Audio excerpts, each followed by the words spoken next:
Now our heroine, Angie Consoli, is a refugee from Ultra, the disease she caught working in the sex industry while making swimsuit videos. She's nimble, she's got curious eyes, and brunette dreadlocks. She gave herself up for dead on an Atlantic beach, but she's been rescued by Delta, a naturopathic healer and teacher. And one morning after weeks of treatment, Angie wakes in this refuge with the woman who healed her and might teach her. Assateague Island, spring 2022. Angie couldn't recall a time she slept so much. When she opened her eyes, the mornings were already lit up. That dog, what a name, Sherlock. Once he heard her stir in the deep down comforter, he'd pad over from the doorway where he slept. He'd put his snout on the edge of the rough oaken sleigh bed and wag his tail. Angie knew dogs that barked at people in the morning. Sherlock was as quiet as Delta, who would bring Angie neuropathic teas and massage her meridians.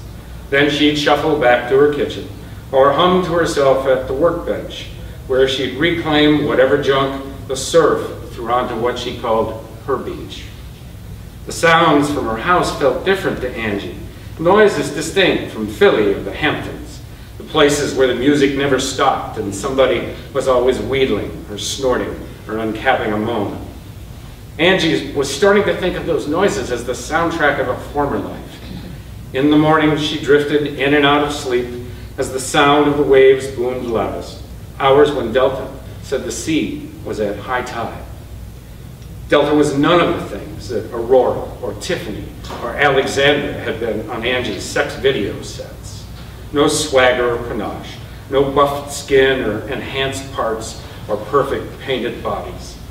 Delta had looks to drive anyone away but devoted nieces, parents, or siblings.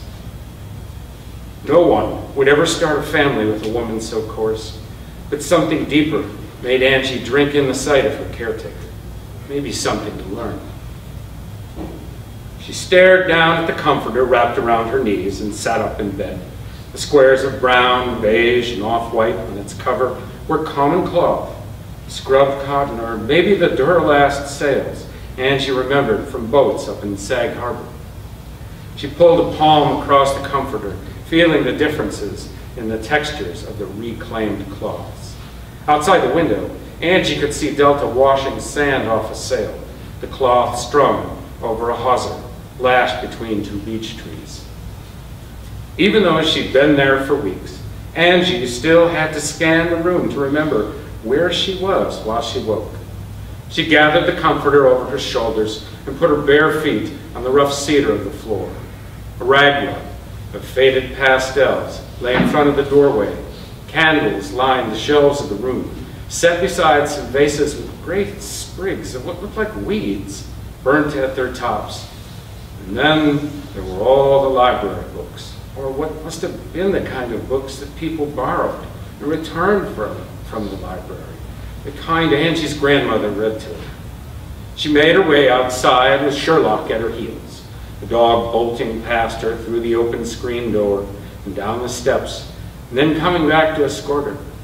The air lay heavy with water and spray, the smell of kelp off the beach, all borne on the nip of a brisk wind. Angie sat on the next to bottom step and watched Delta work, unobserved, until Sherlock barked and wagged his tail. Delta turned to watch them. He thinks you've come out to play. Angie stretched her legs out toward her. Maybe I have. Delta grabbed a corner of the sail she was washing and shook it. The spray covered the dog, and he shook himself from head to tail. So you feel better then? Guess I do, a little. Just wanted to hear something besides the ocean. Too quiet for you?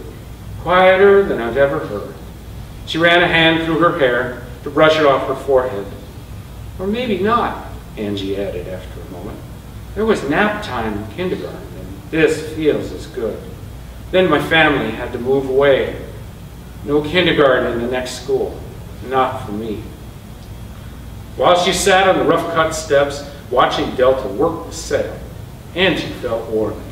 The day's weather was not, but inside her chest she felt a soft pulse growing, like a blot of orange ink spreading in a clear bowl of water.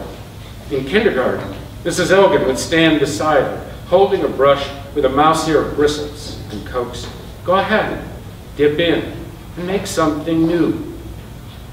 Angie washed unto Delta's life, dying from being too pretty. In the quiet of the beach days, she decided that beauty carried a sadness somehow. Angie studied Delta. Here was a woman who'd crossed into her 40s, built more like a linebacker than a mystic from any movie. She wore muscle where curves lived on the girls in sex videos. Her nose was too large to overlook, and her knees had dimples below and above those fleshy joints. But under that mottled skin of her chest, Angie imagined a heartbeat so beautiful, her own heart stung just thinking of it. Maybe this was the start of what Delta called heartfelt